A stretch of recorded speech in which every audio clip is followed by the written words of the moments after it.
सिद्धिभ्यहं सिद्धिरेऽप्यसिद्धे च विहाराहणाफलं पत्ते वन्दितार्हन्ते मोक्षम आराहणम कंसो। बोलो अनंतान सिद्ध बरिष्ठी भगवान की जय। तो अपन ने कल परिणाम अधिकार देखा था। उस परिणाम अधिकार में कि संलेखना लेने वाला साधु किस प्रकार के उसको परिणाम रखने चाहिए। जिन्हें संलेखना ले रहा है मरण तो निश्चित है, परंतु क्या मरण के लिए उतावला हो जाए। इन्हें साधु जब बनता है तो वह परीक्षाएं देते हुए लास्ट में एक ही उद्देश्य होता है कि मेरा समाधि मरण अच्छी तरह से हो जाए। अब ऐसी अवस्था में उसको सुयोग्य वातावरण मिल जाए तो वह मरने के लिए उतावला ना हो, तो वह कैसे अपने परिणाम सुधारे, इस बारे में अपन ने कल बात देखी थी। कल 3 या 4 बातें और थी जो अपन को देखनी थी और समझनी थी कि कौन सी वो बातें हैं। एक तो अथालंद विधि क्या है, एक परिहार विशुद्धि चरित्र क्या है, एक जिन कल्पित किसे कहते हैं। ये 3 बातें तो ये थी। और एक बात आई थी कि वह गारव से रहित होता है, त्रिगारव से रहित होता है। ये 3 गारव अपन ने कल उल्टी देख ली थी। वो माया मिथ्या निदान 3 शल्य थे, गारव नहीं थे। 3 गारव हैं, शब्द गारव, रिद्धि गारव और 7 गारव। लिख लें इनको लिखना हो। 3 गारव होते हैं, शब्द गारव, रिद्धि गारव और 7 गारव। शब्द गारव का अर्थ होता है कुछ अच्छा उच्चारण करने में आ गया पर लोग हमारे उच्चारण की प्रशंसा करने लग जाए, उसमें मद उत्पन्न होना शब्द गारव कहलाता है। मद उत्पन्न होना, अपनी उच्चारण संबंधी के साथ बहुत अच्छा गाता है, बहुत अच्छे बात बताता है, इसमें हमारे शब्द इतने अच्छे सटीक बैठते हैं। ये शब्द के ऊपर जो मद होता है उसे शब्द गारव कहते हैं। रिद्धि गारव कहते हैं, रिद्धि का अर्थ होता संपन्नता। तो साधु के लिए बात आई थी, इसलिए शास्त्र में साधु के लिए कहा कि किसी के पास शिष्य इत्यादि ज्यादा हो तो अपने शिष्यों पर घमंड करने लग जाना, या कोई तप विशेष से रिद्धि इत्यादि प्राप्त हो गई हो तो उसमें मद करने लग जाना रिद्धि गारव कहलाता है। 7 गारव कहते हैं कि भोजन इत्यादि बहुत अच्छा मिल रहा हो साधु के लिए। और साधु के लिए देखो, मैं जिस चौकी में जाता हूँ ना वहां तो पर्याप्त भोजन होता है। ऐसा भोजन किसी साधु के लिए नहीं बनाता, कोई श्रावक नहीं बनाता होगा, परंतु मेरे लिए जरूर बनाते हैं। ये भोजन इत्यादि, कमंडल इत्यादि जो वस्तुएं हैं, भोग की वस्तुएं हैं, वो यदि समीचीन रूप से प्राप्त हो रही हो तो उसमें मद करना 7 गारव कहलाता है। ये गारव अपन ने देखा, गारव का अर्थ होता है मद करना। अब अपन बात आती है अथालन विधि, भक्त प्रत्याख्यान वर्ण, इंगिनी वर्ण, परिहार विशुद्धि चारित्र, प्रायोग गमन वर्ण और जिन कल्पित। ये 5 प्रकार के रूप बताए थे। तो वो साधु कह रहा है कि मैं इनमें से किसमें विहार करूं, विचरण करूं, किस चीज का पालन करूं। विहार करने का अर्थ यहाँ चलना फिरना नहीं है, विहार करने का अर्थ आचरण करना। इन 5 में से मैं किसका आचरण करूं। भक्त प्रत्याख्यान वर्ण तो अपन ने देख लिया था, इंगिनी वर्ण भी देख लिया था कि जो दूसरे साधुओं से भैयावृत्ति नहीं कराता परंतु स्वयं करता है, और प्रायोग गमन में स्वयं भी नहीं करता है। अब बात आती है अथालन विधि, परिहार विशुद्धि और जिन कल्पित। इनका क्रम देखें। सबसे कठिन होता है जिन कल्पित।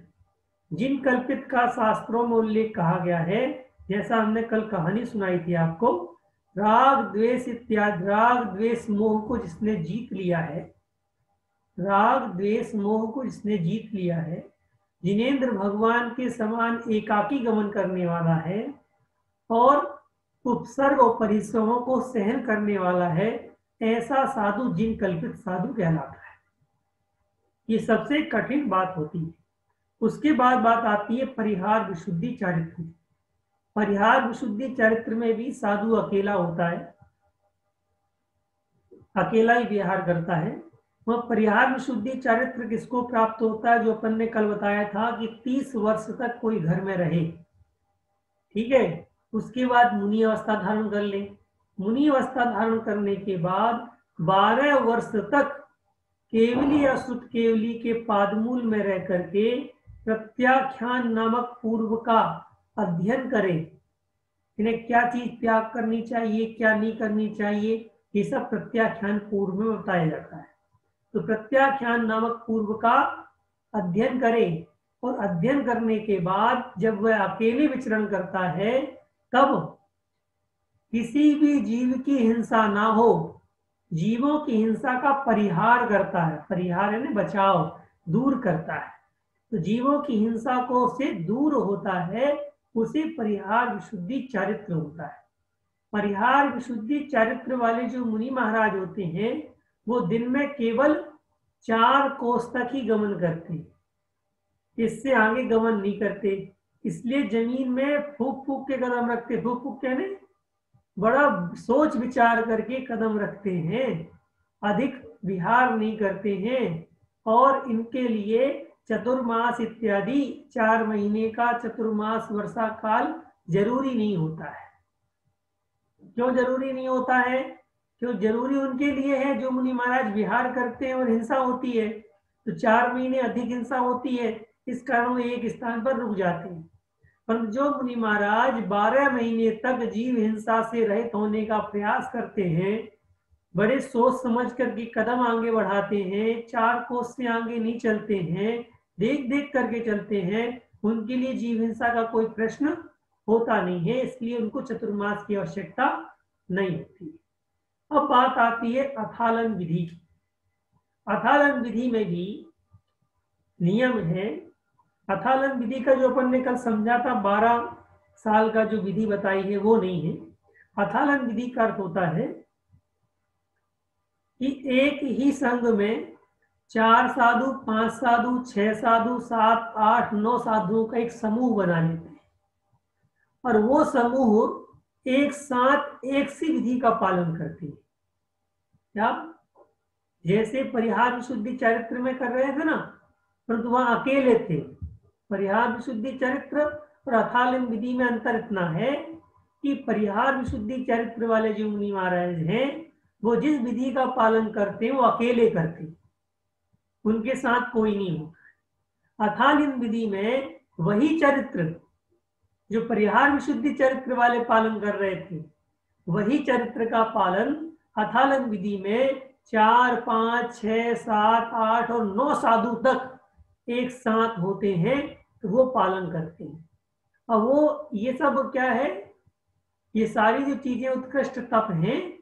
तो कह रहे हैं अथालन विधि यानी मैं 7, 8 साधुओं को साथ में लेके संलेखना धारण करूं, ऐसा विचार कर रहे हैं।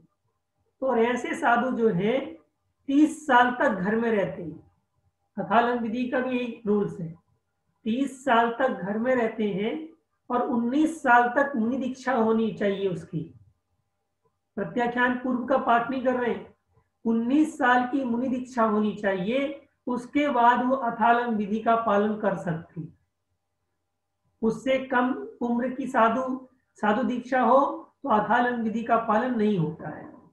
तो कम से कम 4 साधु और अधिक से अधिक 9 साधुओं का संग एक साथ होता है, और वह संलेखना धारण करता है। तो उनके रूल्स रेगुलेशन एक जैसे होते हैं, सारी विधि एक जैसी होती है, तो उसे अथालन विधि कहते हैं।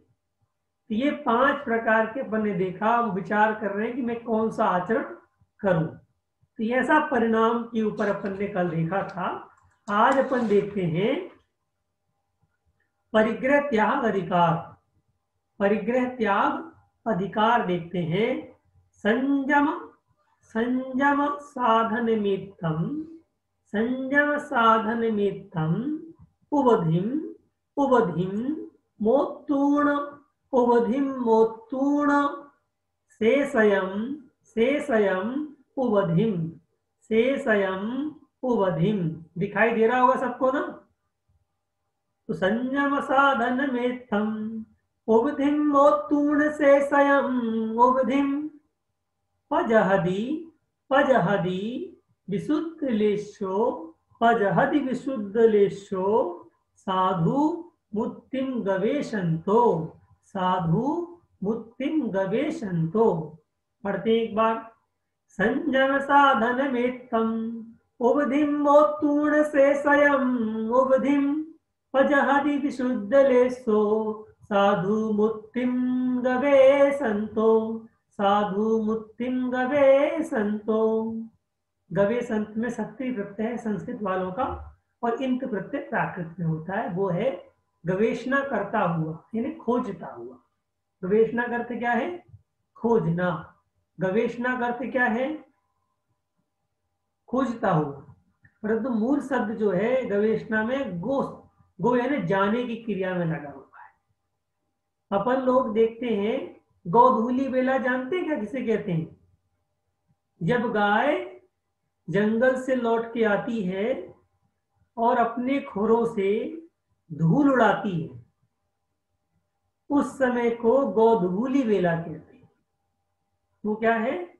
वो गोधूली बेला कहलाती है। वो 4 से 5 बजे के बीच का टाइम होता है।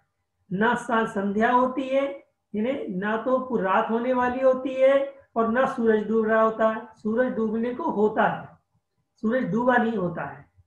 तो ऐसी अवस्था जब गाय जंगल से लौटते ही आती है और वह धूल उड़ाती हुई आती है, उसे गोधूली बेला कहते हैं। अब यहाँ पर गव्युति शब्द एक और शब्द है। गव्युति किसे कहते हैं? गव्युति कहते हैं 4 कोष को। 4 कोष को एक गव्युति कहते हैं। गव्युति भी गाय अर्थ से बनी हुई है। गव्युति भी गाय के अर्थ से बनी हुई है। गाय जब सुबह अपने स्वामी के घर से निकलती है और जंगल जाती है, तो जंगल जाने पर और चर कर के शाम को जंगल से वापस आने तक जितना चलती है उतने किलोमीटर को एक गव्युति बोलते हैं। और वो 4 कोस से ज्यादा नहीं होता है। ये देखिए, गाय के चलने के जो पैर हैं वो ज्यादा लंबे बड़े चौड़े छोटे नहीं होते, वो अपने हिसाब से चलती है। और जब वो देख लेती है कि रात होने वाली है तो अपने घर लौटने की तैयारी करती है। तो गोधूली बेला में उसको घर भी आना वापस। तो इतने टाइम पर, इन्हें सुबह 8 बजे 9 बजे से लेकर के शाम को 4 साढ़े 4 बजे के बीच में गाय जितनी भी दूरी तय करती है उसे गव्युति कहते हैं। ठीक है, एक शब्द समझ में आ गया, गाय से बना हुआ। तीसरा शब्द देखें, गवेषणा। तीसरा शब्द क्या देखना है? गवेषणा यानी खोजना। गाय को जब आप खाना खाने के लिए घास डालते हैं, घास में आप कील मिला दीजिएगा। गाय घास खा लेगी, वह कील नहीं खाएगी। कील आपको वैसी की वैसी मिल जाएंगी। समझ में आ रही बात ना? इन्हें कितना खोजती है अपने खाने को, कितना शोधती है अपने खाने को कि कील मिली हुई भी हो तो भी घास खा लेगी गाय, वह कील नहीं खाएगी। उसी प्रकार से जब जंगल में गाय जाती है तो जो हरी घास या खाने योग्य होती है उसको ही खाती है। मल इत्यादि को नहीं खाती, कांटे इत्यादि को नहीं खाती, भले ही कुछ भी उसमें लगा हुआ हो। तो उसका जो गवेषणा यानी खोजने की जो वृत्ति है, खोजने का जो सिस्टम है, वह गवेषणा कहलाता है। वह क्या है? गवेषणा। गवेषणा 2 शब्द से बना हुआ है, गो प्लस एषणा। एषणा का अर्थ होता है भोजन की शुद्धि, और गो यानी गाय के द्वारा जो भोजन की शुद्धि होती है। अब वो प्रचलित शब्द हो गया सभी में, कहीं भी आप खोजना हो तो गवेषणा कर रहे हैं, जबकि वो मूल रूप से खाने में शुद्धि के लिए गवेषणा शब्द आता था। तो गो का अव बन गया, गौ बन गया। ओ को अव होता है, एचो यावा यावा एक सूत्र होता है संस्कृत में, जिसमें ओ को अव आदेश हो जाता है और गौ बन जाता है। और एषणा शब्द था तो एषण शब्द बना। एस धातु जो होती है वह चलने अर्थ में एद गतौ एक वो है, और एस भक्षण के अर्थ में आती है, तो इसलिए उससे एषणा बनता है। तो समझ में नहीं आ रही है तो कोई ज्यादा बात नहीं है। तो गवेषणा का अर्थ यहाँ पर खोजना है। क्या खोज रहा है वो? गवेषण को खोजते हुए, मुक्ति मुक्ति को खोजते हुए। कौन खोज रहा है? साधु। साधु मुक्ति को खोजते हुए क्या कर रहा है? विशुद्ध लेशो, विशुद्ध लेशो। अब यहां पर देखना आप, विशुद्ध लेशो शब्द आ रहा ना, लेशो में प्रथमा एक वचन लगी देवो, तो लेशा वाला क्या है? जैसे दूध वाला होता है ना, वैसे लेशा वाला। अब ये कर्ता अर्थ में उपयोग आ गया, इसलिए विशुद्ध लेश्य यानी विशुद्ध लेशा वाला साधु। भ्रष्ट साधु नहीं कह रहे हैं, विशुद्ध लेशा वाला साधु मुक्ति को खोजते हुए, मुक्ति को खोजते हुए पजहदी, प्रजहती, प्रजहती यानी छोड़ता है। किसको छोड़ता है? उपधिम। उपधिम का अर्थ होता है परिग्रह। उपधिम यानी परिग्रह, परिग्रह को छोड़ता है। कैसे परिग्रह को छोड़ता है? शेषयम, जो बाकी बचा परिग्रह छोड़ता है। किससे बाकी बचा परिग्रह छोड़ता है? कहते हैं संयम साधम वेत्तम, वेत्तम करते मात्रम। संयम के साधन मात्र परिग्रह को छोड़कर, मोतुम प्रत्यय, संयम के साधन मात्र उपधिम परिग्रह को छोड़कर शेष परिग्रह को छोड़ त्याग देता है। संयम के साधन कौन कौन से हैं? पिची, कमंडल, शास्त्र। आज पेंसिल भी हो गई, पेन पेंसिल भी हो गए, ये संयम के साधन है, ज्ञान के साधन है। इनको छोड़ करके शेष जो परिग्रह है उन सब को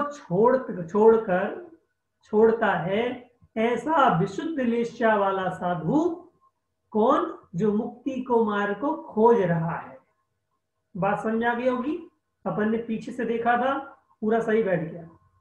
आगे से देख लो एक बार और। संयम साधन मात्र को, उपधिम यानी परिग्रह को, संयम के योग्य जो परिग्रह है, संयम के साधन मात्र जो परिग्रह है, उसको मोतूण यानी छोड़कर शेषयम उपधिम, शेष परिग्रह को छोड़ता है। कौन? विशुद्ध लेशा वाला साधु। क्या करते हुए? मुक्ति की गवेषणा, मुक्ति को खोजता हुआ, मुक्ति को खोजता हुआ साधु शेष परिग्रह को छोड़ देता है। ठीक है ना? किससे छोड़ देता है? मन वचन काय से। अकेला शरीर से नहीं, मन से भी, वचन से भी, काय से भी। क्योंकि शरीर से तो उसने परिग्रह तभी छोड़ दिया था जब वो मुनि बना था। शरीर से परिग्रह तो तभी छोड़ दिया था जब वो मुनि बना था। तो वचन से और मन से परिग्रह अब छोड़ना है उसको, जब वो संलेखना धारण करने के लिए जा रहा है। इसलिए मन, वचन, काय, इन तीनों से परिग्रह को वो छोड़ता है। अब अगला गाथा कहते हैं, अगली गाथा, अपपरियम अवधिम, अपपरियम अवधिम बहुपरियम चदो विवच्चेदि, बहुपरियम चदो विवच्चेदि सेज्जा संथारादि, सेज्जा संथारादि उत्सग्ग पदं गवे संतो, उत्सग्ग पदं गवे संतो। अपपरियम अवधिम बहुपरियम चदो विभज्येदि सेज्जा संथारादि उत्सग्ग पदं गवे संतो। यहाँ पर देखिए, यहाँ अल्प परियम अवधि में तीन, ये दोनों शब्द एक है, बीच में एक डैश और आना चाहिए था जिससे कि विभक्ति एक साथ जुड़ी रहेगी। कहते हैं अल्प परिकर्म को,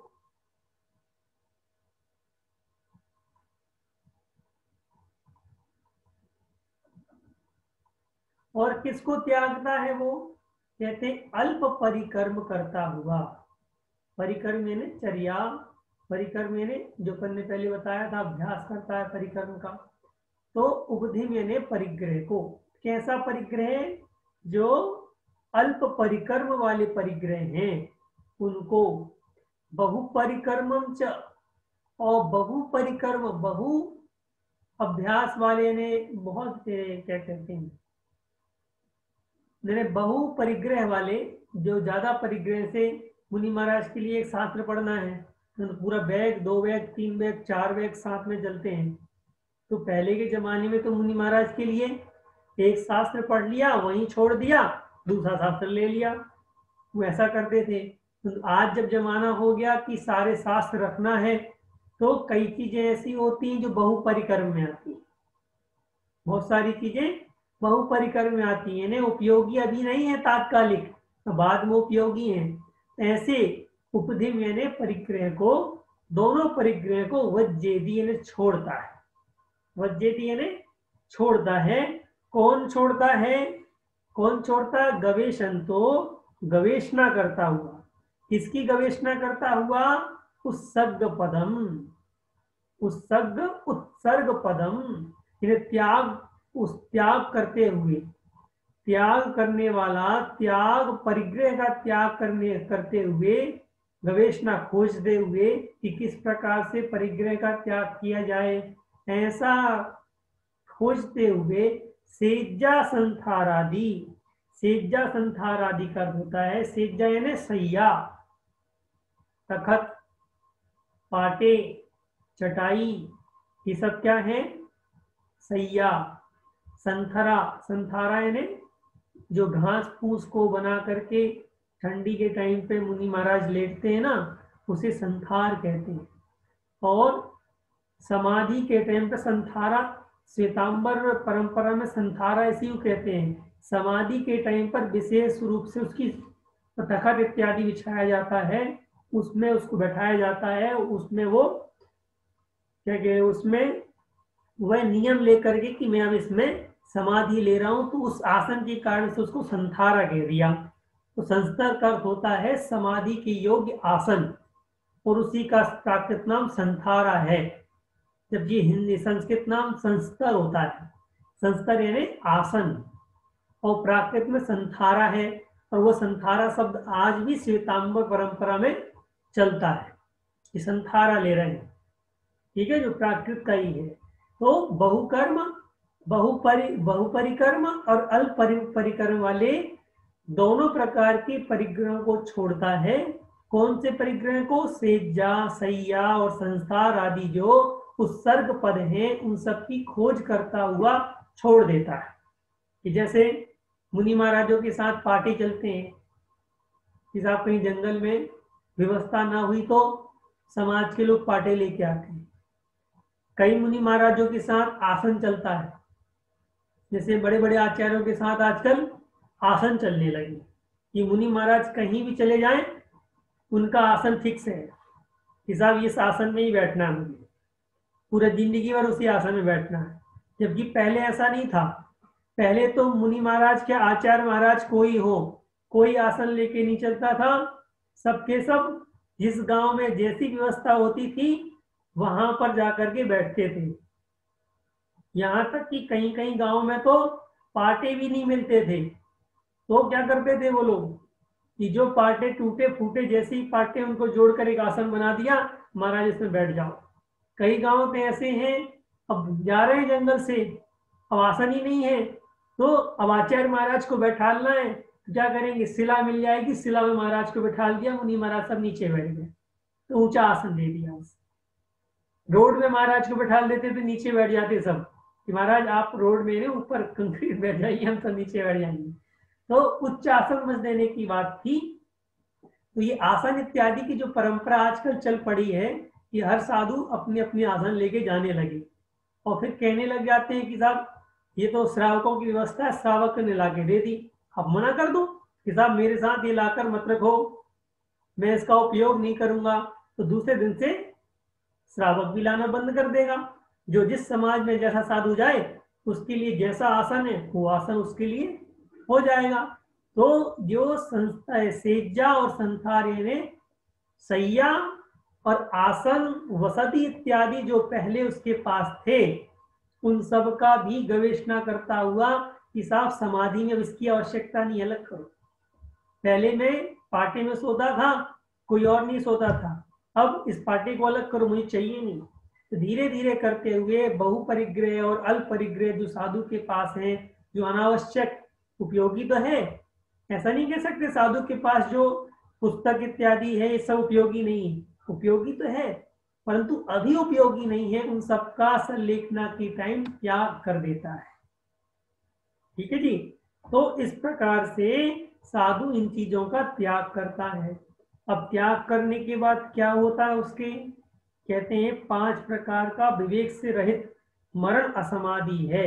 अब असमाधि किसे कहा, तो कहते हैं पंचविधम जय शुद्धिम, पंचविधम जय शुद्धिम अपाविदूर्ण मरण मुवाणवंती पंचविहम च विवेगम ते खलु समाधिम न पावेन्ति।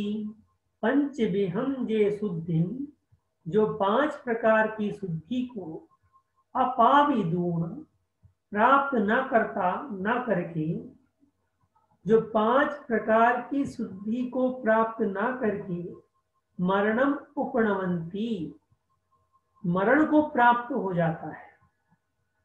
क्या, जो 5 प्रकार की शुद्धियों को प्राप्त ना करके मरण को प्राप्त हो जाता है। और चयन और पंचविधम विवेकम, 5 प्रकार के विवेक को, 5 प्रकार के ऊपर ही लगा लेना ये भी, चागे न बीच में, इन्हें पहले वाला 5 और 5 प्रकार के विवेक को भी प्राप्त ना करके मरण को प्राप्त हो जाता है। ते अनवे न समाधिम पावेन्ति, वे समाधि को प्राप्त नहीं करते, वो समाधि को प्राप्त नहीं करते हैं। अब 5 प्रकार की शुद्धि के बारे में अगली गाथाओं बताएंगे कौन कौन सी शुद्धि होती है और कौन कौन सा विवेक होता है, आगे बताएंगे। तो एक बार और देख लें इसको। पंचविधम जे शुद्धिम, जे यानी जो साधु 5 प्रकार की शुद्धि को और पंचविधम विवेकम, 5 प्रकार के विवेक को अपाविदूर्ण प्राप्त ना करके मरणम उपनवंती, मरण को प्राप्त करते हैं। ते वे साधु खलु यानी निश्चय से, खु यानी निश्चय से, न समाधि पावेंती, समाधि को प्राप्त नहीं करते। जिनके पास 5 प्रकार का विवेक नहीं है और 5 प्रकार की शुद्धि नहीं है, वो समाधि को प्राप्त नहीं करते और मर जाते हैं, है ना। तो ये क्यों कहा, क्योंकि इनके बिना चरित्र पालन होगा ही नहीं। जब विवेक ही नहीं होगा तो आप क्या विचार करोगे कि क्या करना चाहिए क्या नहीं करना चाहिए, तो विवेक होना जरूरी है। अब यहाँ अगली गाथा कहते हैं पंचविधम जय पत्ता, पंचविधम जय पत्ता निखिलेण निश्चिद मदीया, निखिलेण निश्चिद मदीया पंचविधम च विवेगम देखते हूँ समाधिम परम वेदिम। कहते हैं 5 प्रकार की जे पंचविधम शुद्धिम प्राप्ता, जो 5 प्रकार की शुद्धि को प्राप्त करते हैं। अभी पहले वाली में आया था कि 5 प्रकार की शुद्धि को प्राप्त नहीं करते, अब आ रहा है कि 5 प्रकार की शुद्धि को प्राप्त करते हैं और 5 प्रकार के विवेक को प्राप्त करते हैं। वे निश्चित मदिया, वे निश्चित मति वाले, निश्चित मति वाले यानी समाधि का जिन्होंने निश्चय कर लिया है, ऐसी मति वाले निखिलेन संपूर्ण रूप से, पूरी तरह से समाधिम परम उपवेदी, परम समाधि को प्राप्त करते हैं, परम समाधि को प्राप्त करते हैं। कौन, जो 5 प्रकार का विवेक और 5 प्रकार की शुद्धि को प्राप्त करते हैं, वे लोग। अब 5 प्रकार की शुद्धि के बारे में बताते हैं आचार्य, कहते हैं 5 प्रकार की शुद्धि कौन कौन सी है और 5 प्रकार का विवेक कौन कौन सा है। आलोयणाए, आलोयणाए से जा, आलोयणाए से जा संथारुविहीन, संथारुविहीन भक्तपाणस्य, भक्तपाणस्य वेज्जावच्चकराणम, वेज्जावच्चकराण, वेज्जावच्चकराण या शुद्धि खलु पंचहा होई, शुद्धि खलु पंचहा होई। आलोयना ऐसे जा संथारुगहीन बत्त पाणस, वेज्जावच्चकराण या शुद्धि खलु पंचहा होई, वेज्जावच्चकराण या शुद्धि खलु पंचहा होई। कहते 5 प्रकार की शुद्धि होती है। पंचधा 5 प्रकार की शुद्धि होई, होती, होती भवती, होती है। 5 प्रकार की शुद्धि होती है। किनके होती है? वैयावृत्त कराणाम, वैयावृत्ति करने वालों की। क्या? वैयावृत्ति करने वालों की 5 प्रकार की शुद्धि होती है। कौन कौन सी 5 प्रकार की शुद्धि होती है? कहते आलोचनाए, आलोचना की शुद्धि। आलोचनाए षष्ठी एक वचन, आलोचना शब्द लगा था स्त्रीलिंग में। माला के लता के समान के रूप चलेंगे तो वैसे आकारांत स्त्रीलिंग में सारे रूप एक जैसे ही।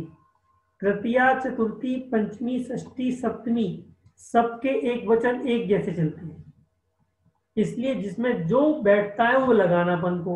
यहाँ आलोचनाए, आलोचना की शुद्धि। सेज्जा, सैया की शुद्धि। संथार, संथार यानी आसन, जो समाधि के टाइम जो आसन लेते हैं, संस्तर की शुद्धि। और कौन सी शुद्धि? उपहीन, उपधीन, उपधीन का अर्थ उपधिम बना था ना अभी अपन ने पिछली वाली गाथा में देखा था। उपधिम, उपधिम यानी परिग्रह लिया था, उसी का यहाँ पर उपहीन धा का हा हो गया है। उपहीन बन गया उपधीनाम, उपाधियों की यानी परिग्रह की शुद्धि। और भक्त पाणस से यानी भोजन की शुद्धि। भक्त पान का अर्थ है भोजन की शुद्धि। ऐसी 5 प्रकार की शुद्धि होती है। कौन कौन सी शुद्धि? आलोचना की शुद्धि। इन्हें कोई मुनि महाराज संलेखना लेने के लिए चले जाएंगे, सबसे पहले क्या कराया जाएगा?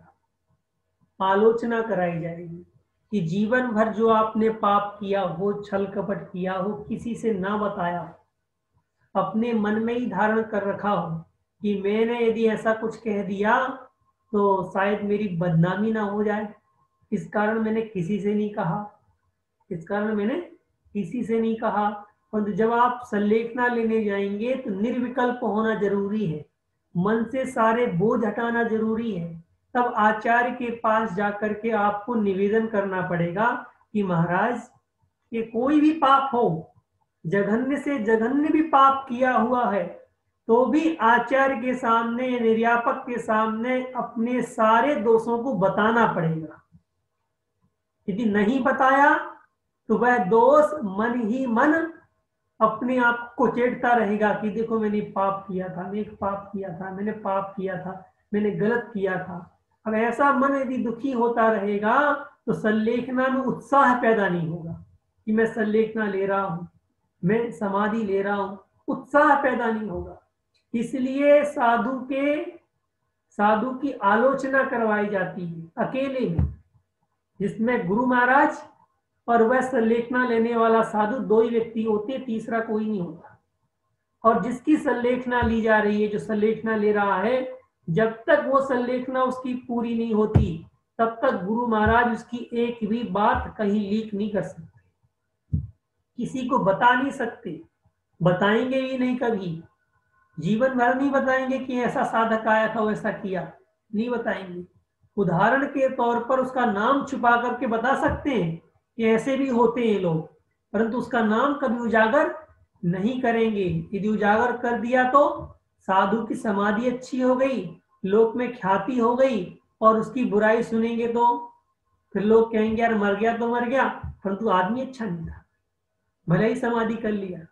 ऐसा ना कहें, इसलिए आलोचना गुरु के सामने करता और गुरु कभी जीवन भर उसके बाद तो कभी नहीं बता पा, किसी को नहीं बताता। तो जघन्य से जघन्य पाप भी हो तो भी लोग उसकी आलोचना करते हैं, तब जाकर आलोचना की शुद्धि होती है। पहली शुद्धि क्या है? आलोचना की शुद्धि हुई। दूसरी शुद्धि होती है सैया की शुद्धि। इन्हें सोते समय कभी आपने कोई ऐसे स्वप्न देख लिए हो, बुरे सपने देख लिए हो, किसी को मारने के स्वप्न देख लिए हो और आप जिंदगी भर बचा के रखे हो, तो सैया के मैंने सोते समय या बिस्तर संबंधी जो भी दोष लगे हुए हैं उसकी शुद्धि। साधु तो पहले बन गया था, संलेखना तो बाद में ले रहा है।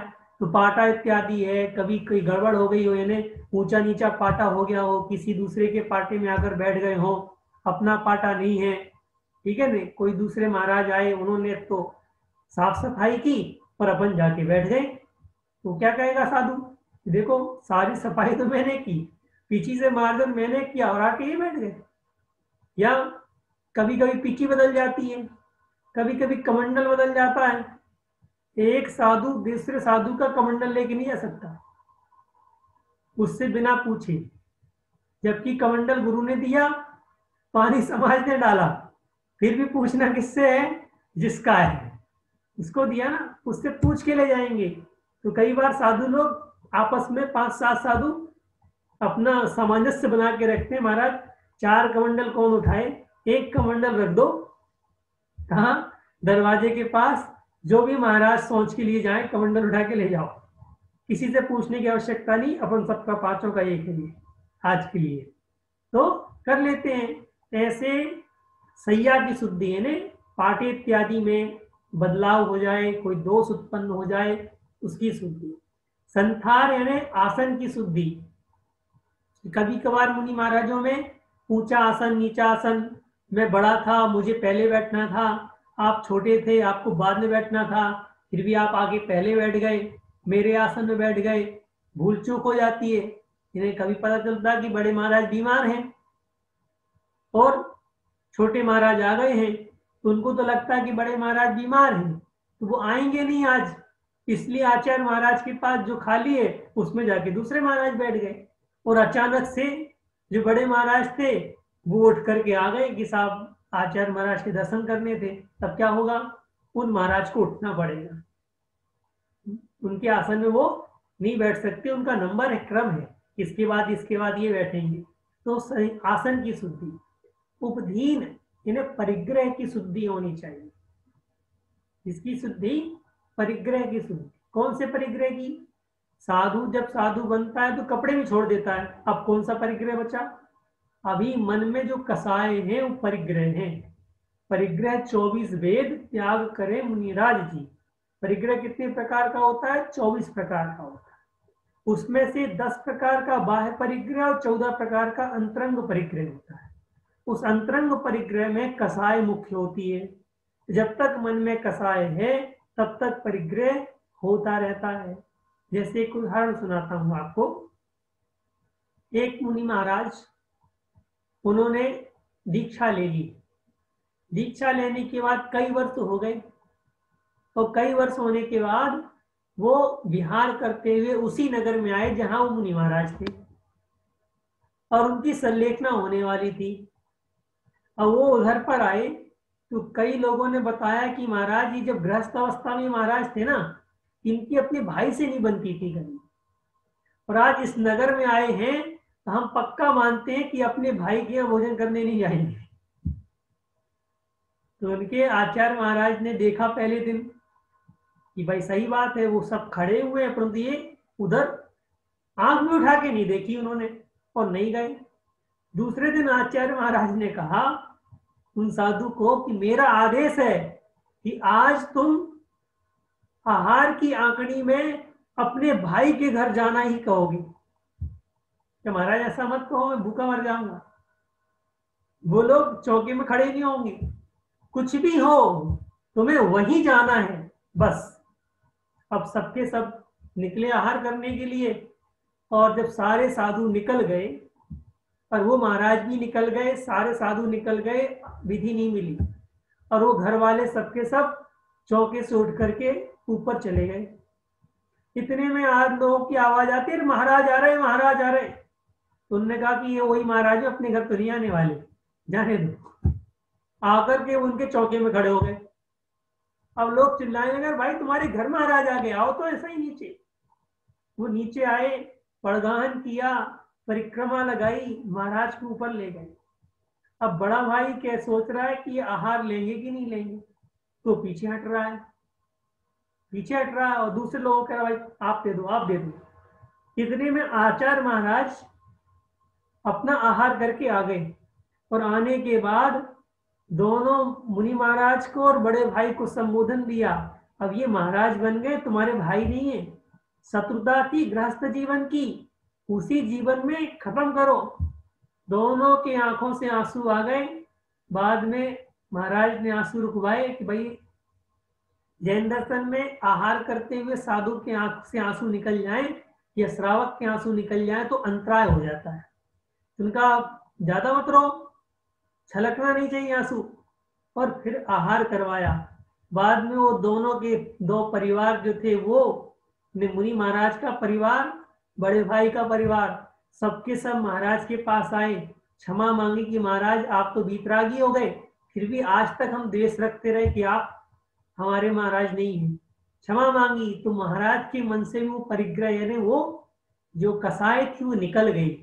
तो आचार्य महाराज अपने शिष्यों से इस प्रकार से कराते, इससे उनका अंतरंग कसाई भी निकल जाए, तो वो उपधि। और भक्त पान का अर्थ है भोजन पानी। भक्त पान, पान से ही पानी बना है, पान से ही पानी बना है। भक्त पान यानी भोजन और पानी। तो भोजन पानी जो है उसकी शुद्धि होना अनिवार्य है। ये 5 प्रकार की शुद्धि जो होती है किसको करनी चाहिए? वैयावृत्ति करने वालों के लिए 5 प्रकार की शुद्धि है। ठीक है।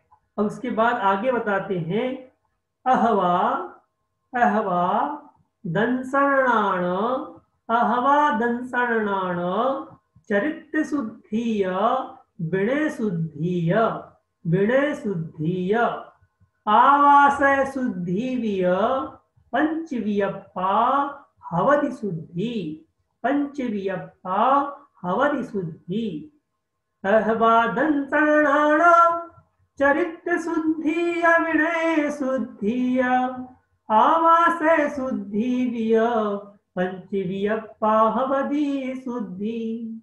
कहते 5 पंचवियप्पा शुद्धि हवदि, 5 प्रकार की शुद्धि होती। कौन से?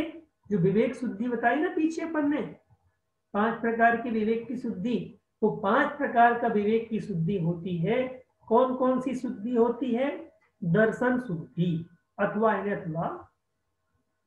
दर्शन की शुद्धि नहीं, ये 5 प्रकार की शुद्धि और है। अभी दर्शन विवेक तो बाद में आएगा, विवेक बाद में आएगा। ये 5 प्रकार की शुद्धि और है। कहते दर्शन की शुद्धि, ज्ञान की शुद्धि, चरित्र की शुद्धि, विनय शुद्धि और आवश्यक शुद्धि। आवश्यक शुद्धि, ये 5 प्रकार की शुद्धि और कही गई है। यानी 2 भेद कर दिए शुद्धि के। ऊपर जो शुद्धि 5 प्रकार की है, और अथवा यानी और अन्य शास्त्रों में भी ये 5 प्रकार की शुद्धि और कही गई है। दर्शन की शुद्धि होना, दर्शन का अर्थ है सम्यक दर्शन का निर्मल होना। ज्ञान की शुद्धि होना, यानी जो ज्ञान प्राप्त करो, हित और अहित, इन दोनों में से कौन सा ग्रहण करने योग्य है, कौन सा छोड़ने योग्य है, ऐसा समीचीन निर्णय करके शुद्धि करना, ज्ञान शुद्धि। चरित्र शुद्धि, आगम के अनुसार चरित्र का पालन करना चरित्र शुद्धि है। विनय शुद्धि, अपने से पूज्य पुरुषों की विनय करना विनय शुद्धि है। और आवश्यक शुद्धि, मुनि महाराजों के 6 आवश्यक कर्तव्य होते हैं, उन 6 आवश्यक कर्तव्यों को प्रमाद रहित होकर के पालन करना आवश्यक शुद्धि कहलाती है। ये 5 प्रकार की शुद्धि और होती है। अब आती विवेक की बात। इंद्रिय कसाय इंद्रिय कषाय, इंद्रिय कषाय उबधीण, इंद्रिय कषाय उबधीण, भक्तपानस्य चाविदेहस्य, भक्तपानस्य चाविदेहस्य, एष विवेको भणिदो, एष विवेको भणिदो, पंचविधो दव्य भावगदो, पंचविधो दव्य भावगदो, इंद्रिय कषाय उबधीण, भक्तपाणस्य चाभिदेहस्य, एष विवेको भणिदो, पंचविधो दव्य भावगदो। कहते हैं कि 5 प्रकार का विवेक होता है। वो द्रव्य से और भाव से 2 प्रकार का जानना चाहिए। द्रव्यगत और भावगत ऐसे 5 प्रकार का विवेको भणिदो विवेक कहा गया है। कौन कौन सा 5 प्रकार का है? इंद्रिय, इंद्रिय विवेक, कषाय विवेक, उपधि विवेक, भक्तपान विवेक और देहस्य देह विवेक, देह का विवेक करना। ये 5 प्रकार का विवेक होता है। इंद्रिय विवेक, 5 प्रकार की जो इंद्रियां हैं उनका क्या उपयोग करना चाहिए, ये निर्धारित किसके ऊपर करता है? अपने विवेक के ऊपर करता है। आंख हमारे पास है, हमें क्या देखना चाहिए? अच्छा देखना चाहिए कि बुरा देखना चाहिए? ये कौन निर्णय करेगा? हमारी बुद्धि निर्णय करेगी। इस विवेक को कहते हैं इंद्रिय विवेक। ये इंद्रियों के द्वारा हम किसी वस्तु का उपयोग करते हैं, उपभोग करते हैं, अच्छा है खराब है, खाने योग्य है नहीं खाने योग्य है, देखने योग्य है नहीं देखने योग्य है, स्पर्श करने योग्य है नहीं करने योग्य है ना, सूंघने योग्य है नहीं सूंघने योग्य है। ये 5 प्रकार की इंद्रियों से जो पुण्य के वर्धन करने वाली क्रियाएं हैं उनमें 5 प्रकार का विवेक लगाना चाहिए और 5 प्रकार की इंद्रियों से पाप कर्मों से बचना चाहिए। इसे इंद्रिय विवेक कहते हैं। कषाय विवेक, कषाय कितने प्रकार की होती हैं? कषाय कितनी प्रकार की होती हैं? 4 प्रकार की होती है। क्रोध, मान, माया, लोभ। इसके अलावा 9 कषाय और कहलाती हैं, जिसमें बात आती है हास्य, रति, अरति, शोक, भय, जुगुप्सा, स्त्रीवेद, पुरुषवेद, नपुंसकवेद। इन 9 कषाय होती है।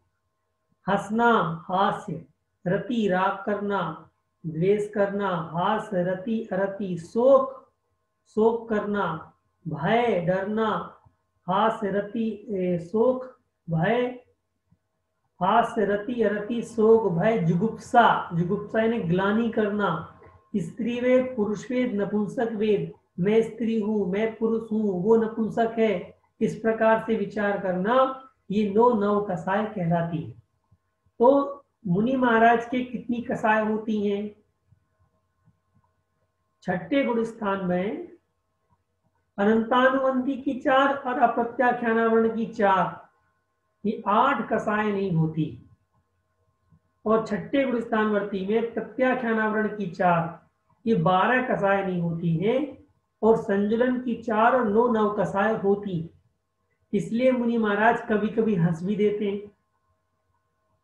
कोई श्रावक आ जाता है आशीर्वाद मांगने के लिए तो आशीर्वाद भी अच्छे से देते हैं। कभी इंतजार भी करें, वो आने वाला, 2 मिनट रुक जाओ वरना दर्शन से वंचित हो जाएगा, तो उसके लिए रुक भी जाते हैं। राग भी उत्पन्न हो जाता है। तो क्या है, इस राग देश इत्यादि पर विवेक रखना चाहिए। क्या विवेक रखना चाहिए? किस पर राग करूं? इन्हें भक्त मेरा दर्शन करने आ रहा है, यदि मैं रुक रहा हूं तो क्या पुण्य के लिए पाप के लिए? पुण्य के लिए। यानी भक्त को पुण्य प्राप्त हो जाएगा, विकल्प नहीं करेगा वो कि देखो महाराज के दर्शन नहीं कर पाया, दर्शन नहीं कर पाया, राग देश होगा उसके। इसलिए 1 मिनट में 2 मिनट में क्या जाता है, रुक जाते हैं। कभी हंस देते हैं तो उसका प्रायश्चित लेते हैं कि साहब मुझे आज हंसी आ गई, रोक तो सकते नहीं। रुक भी नहीं सकती है, हंसी की बात होगी तो हंस देते हैं तो उसका प्रायश्चित करते हैं। ऐसे कसाय का विवेक, उपधि यानी परिग्रह का विवेक, कि परिग्रह कौन सा रखें कौन सा नहीं रखें। पिची रख रहे हैं तो 4 महीने हो गए, अब 2-2 पिची क्या मतलब की? भाई साधु के लिए एक पिची आवश्यक है। यदि एक साधु के पास 2 पिची होंगी तो एक परिग्रह मान ली जाएगी। 2 नहीं रख सकता साधु, एक ही रखेगा। कमंडल 2 नहीं रख सकता, कमंडल पिची तो उसका उपकरण है कि नहीं? जैसे अपन लोग कपड़ा पहनते हैं, एक जोड़ी कपड़े तो पहनने हैं, फिर भी 50 जोड़ी रखते कि नहीं रखते? रखते हैं।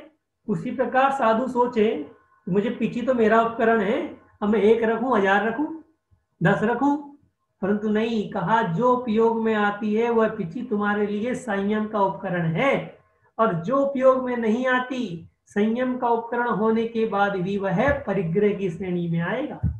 इसलिए उस परिग्रह का भी विवेक रखना चाहिए कि मुझे रखना है या नहीं रखना है। भक्तपान, क्या मैंने त्याग कर दिया है, क्या त्याग नहीं किया है? ये त्यागी हुई वस्तु मुझे लेनी चाहिए नहीं लेनी चाहिए? जो मुनि महाराज किसी वस्तु का त्याग कर देते हैं और वह वस्तु आहार के टाइम उनके हाथ में आ जाए तो अंतराय हो जाता है।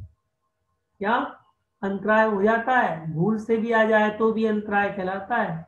मान लो मुनि महाराज ने दूध का त्याग कर दिया, अब मुनि महाराज तो रोटी ले रहे थे आहार में और अचानक किसी श्रावक ने दूध डाल दिया। अब मुनि महाराज का दूध का त्याग है तो मुनि महाराज तुरंत अंजलि छोड़ देंगे कि अब मेरा जो वस्तु मैंने त्याग दी वो मेरे पे आ गई, तो अब मुझे अब भोजन नहीं करनी। तो भक्तपान का त्याग और देह का त्याग, देह का विवेक कि देह को कैसे रखना चाहिए, देह को कैसे रखना चाहिए, चमका के रखना चाहिए नहीं रखना चाहिए। मुनि महाराज बन गए हैं, देह पर ही ध्यान रहते रहेगा तो आत्मा का ध्यान कैसे करेंगे? दिन भर देह ही चमकती रहेगी तो आत्मा कैसे चमकेगी? तो देह का कि देह कितना आवश्यक है, देह की सेवा उतनी करनी चाहिए जितनी से संयम का पालन हो जाए। साधु के लिए, श्रावक के लिए तो भाई साहब चमका के रखो। क्यों?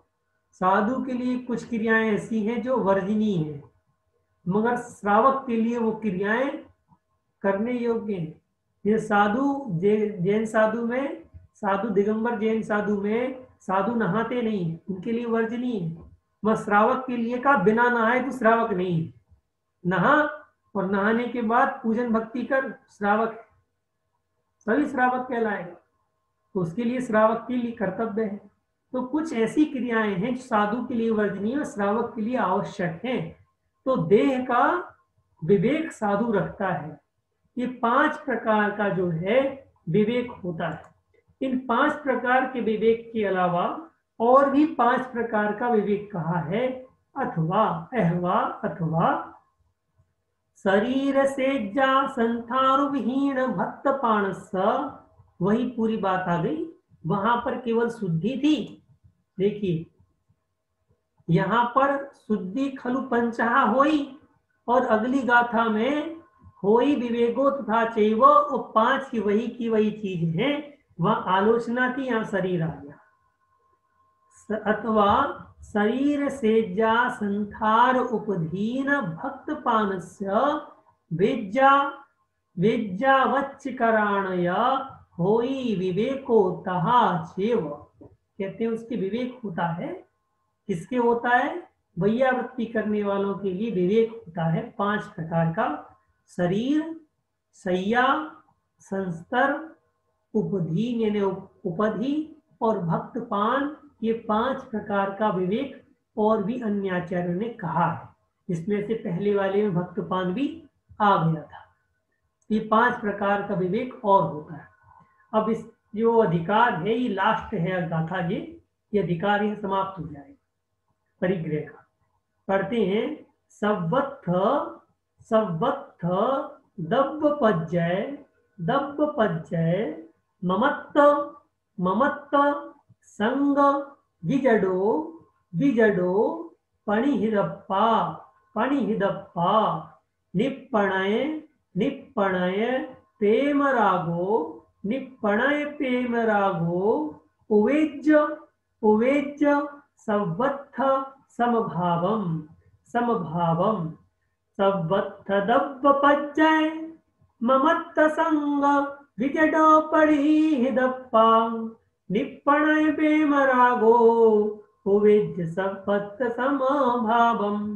कहते हैं सर्वत्र सर्वत्र हमेशा समभावम समान भाव रखना चाहिए, हमेशा समान भाव रखना चाहिए। किसमें किसमें समान भाव रखना चाहिए? सर्वत्र सभी जगह समान भाव रखना चाहिए। द्रव्य में पर्याय में, द्रव्य में और पर्याय में। ममत्व संग विजडो, विजडो का अर्थ होता है त्याग करना, एक देसी शब्द है ये। विजड यानी त्याग के अर्थ में देसी शब्द आया है। कहते हैं द्रव्य और पर्याय में ममत्व रूपी परिग्रह त्याग करना चाहिए। किसे त्याग करना चाहिए? प्रणिहिदप्पा,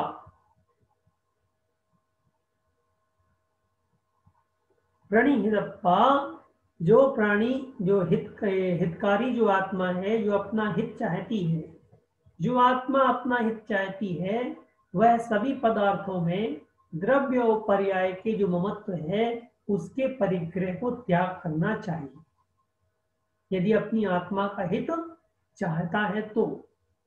किसमें? द्रव्य और पर्याय। द्रव्य का अर्थ क्या होता है? जो मूल वस्तु होती है उसे द्रव्य कहते हैं, और पर्याय का अर्थ होता है उसी की अन्य वस्तु, जैसे सोना चांदी इत्यादि हैं। एक से सोने से कंगन भी बन जाते हैं, हार भी बन जाते हैं, सब सोना है, बस सोना सोना है। सोने से जो कंगन बने, कंगन उसकी पर्याय है, हार उसकी पर्याय है। म्हणजे स्वर्णपना है वह उसका द्रव्य है, स्वर्णपना द्रव्य है और कंगन उसकी पर्याय है, हार उसकी पर्याय है। उसी प्रकार से जीव में जो आत्मा है वो द्रव्य है, और मनुष्य, त्रियंच, नरक, नारकी, देव, ये सब क्या है? पर्याय है। उसी प्रकार से टेबल, कुर्सी इत्यादि ये सब पर्याय है। मर है तो वो पुद्गल, पुद्गल उसका द्रव्य है, टेबल, कुर्सी इत्यादि उसमें पर्याय है। तो जितनी संसार में वस्तुएं हैं वह द्रव्य और पर्याय दो भागों में विभक्त है। द्रव्य उसका मूल रूप होता है और पर्याय उसकी भिन्नता होती है, ने तो बनाई जाती है अलग अलग, वो सब पर्याय है। इन चीजों में महत्व रखता है, इन्हीं का वो परिग्रह रखता है। भाई क्या जोड़ेगा, क्या जोड़ेगा आदमी? आत्मा तो कुछ जोड़ने वाली नहीं, जोड़ेगा क्या? भाई पहनने के लिए कपड़े जोड़ेगा, सामान जोड़ेगा, घर की सामग्री जोड़ेगा, ही तो होगा। और मुनि महाराज बन जाएगा तो किस चीज का परिग्रह रखेगा? किस चीज का रखेगा? द्रव्य से, भाव से ममत्व परिणाम रखेगा। तो ममत्व परिणाम जो है उसका परिग्रह है। तो वो जो क्रोधमान, माया, लोभ, ये या शास्त्र इत्यादि का परिग्रह या पीची कमंडल इत्यादि का परिग्रह, ये चीज होती है साधु के पास। इन परिग्रहों से भी यदि आत्मा का हित चाहता है तो छोड़ो। क्या छोड़ना चाहिए? निप्रणय प्रेम रागो, निष्प्रणय, प्रणय का अर्थ होता है, प्रणय का अर्थ प्रेम होता है। प्रेम, राग, प्रणय इत्यादि से रहित होना चाहिए। प्रणय, प्रेम, राग इत्यादि से रहित होना चाहिए और हमेशा समता भाव रखना चाहिए, समान भाव रखना चाहिए। जब तक साधु में समता भाव, समान भाव है, तब तक वह पूज्य है। दो व्यक्ति साधु के पास गए, साधु ने एक से तो अच्छे से बात की, दूसरे को फटकार के भगा दिया। अब जिसको फटकार के भगाया है जिंदगी में जाएगा कभी? कभी नहीं जाएगा। महाराज तो खराब है। तो साधु को दो लोग आए हैं तो दोनों के लिए समान भाव रखना है, तब तो दोनों के लिए वो पूज्य बने रहेंगे, तब तो दोनों के लिए पूज्य बने रहेंगे। एक से राग, एक से द्वेष करेंगे तो राग वाला तो आएगा द्वेष वाला नहीं आएगा, वो आपको साधु नहीं मानेगा। अरे साधु की साधुता तब पहचानी जाती है जब शत्रु भी आके प्रशंसा कर ले। जैसा मित्र तो कर ही रहा है, शत्रु प्रशंसा करेगी, साधु तो है, तो वही साधु है जिसमें समान भाव होते हैं, समता भाव होती है। तो समता भाव तब उत्पन्न होगा जब परिग्रह का त्याग करेंगे। जब किसी वस्तु से ममत्व तो नहीं रहेगा तो किससे राग करना और किससे द्वेष करना। भाई किसी को हम ज्यादा अपने पास बैठालते हैं तो उससे राग होता तभी तो बैठालते हैं, या उससे किसी चीज की वस्तु की प्राप्ति होनी होती तो बैठालते हैं। बार बार कोई हमारे पास आता है तो कुछ चीज लेने आता है या देने आता है, परंतु जब किसी को लेन देन से कोई भाव नहीं है, समता भाव है, समान भाव है, तो क्यों उससे राग द्वेष करेगा। तो परिग्रह राग द्वेष का मूल कारण है। इस कारण से परिग्रह का त्याग करना चाहिए, तब राग द्वेष छूटता है और समान भाव अंदर आता है। अब अपन आज 5 क्वेश्चन जो अपन ने कल देखे थे उनके बारे में देख लेते हैं। कहते पहला क्वेश्चन अपन ने कल किया था, जिन्होंने राग द्वेष को जीत लिया है वे साधु क्या कहलाते। अभी अपन ने देखा था 3 प्रकार के जिन कल्पित साधु जो होते हैं वो राग द्वेष और मोह से रहित होते हैं, उन्हें जिन कल्पित साधु कहते हैं। दूसरा था परिहार विशुद्धि चरित्र वाला साधु कितने वर्ष तक गृहस्थ जीवन व्यतीत करता है। 30 वर्ष तक उसको घर में रहना अनिवार्य है। उसके बाद बात आई थी वह कौन सी संलेखना है जिसने दूसरे की सहायता नहीं ली जाती, केवल स्वयं अपनी सहायता करता है। इंगिनी मरण, प्रायोग गमन में तो अपनी भी सहायता नहीं कर सकता, इंगिनी मरण में अपनी बैयावृत्ति कर सकता, दूसरे से नहीं करा सकता। चौथा क्वेश्चन है गारव कितने प्रकार के होते हैं। 3 प्रकार के होते हैं, जो आज सुबह शुरू में बताया अभी मैं आपको, शब्द गारव, सिद्धि गारव और सात गारव। 5वां क्वेश्चन है तीव्र वेदना से जीवन की आशा को कौन नाश करता है। जो साधु मरण के लिए उतावला होता है वह अपनी जीवन की आशा को नाश करता है। भाई जीवन कितने सारे दिन हैं फिर भी मरना चाह रहा है, उतावला हो रहा है, तो वो तीव्र वेदना सहन करता है, क्योंकि अभी मरने की उम्र हुई नहीं है, आयु भी खत्म नहीं हुई है, और अपन मरने की इच्छा जाहिर कर रहे हैं। साहब सब कुछ मिल गया मुझे, सुभिक्षा आ गया, साधु का सहयोग मिल गया, अच्छे श्रावक मिल गए, भैयावृत्ति करने वाले मिल गए, चलो अभी मर जाए, संलेखना हो जाए मेरी। ऐसा जो साधु है वह अपने जीवन से प्रेम नहीं कर रहा है। ऐसा साधु जो है चरित्र से भाग रहा है। अरे 20 साल और चरित्र का पालन कर सकता है तू, तो क्यों मर रहा है, तो नहीं मरना चाहिए। ऐसा साधु जो मरने के लिए उतावला हो रहा है वो अपने चरित्र से भाग रहा है, तो उसे तीव्र वेदना से जीवन की आशा में वो मरण की उत्कंठा उसके जो है वो नाश कर देती है ना। ये अपन ने देखा कि किस प्रकार से परिग्रह नहीं करना चाहिए। अब सभी लोग जिनवाणी स्तुति करने के लिए हाथ जोड़ ले। जा वाणी के ज्ञान ते सूझे लोकालोक, सो वाणी मस्तक नमो सदा देत हूँ दो। हे जिन वाणी भारती तोहे जपो दिन रैन, जो तेरा शरणालय सो पावे सुख चैन। देव वजू अरिहंत को गुरु सेवा निर्ग्रंथ, दया धर्म पालू सदा यही मोक्ष का पंथ। 9 बार 9 का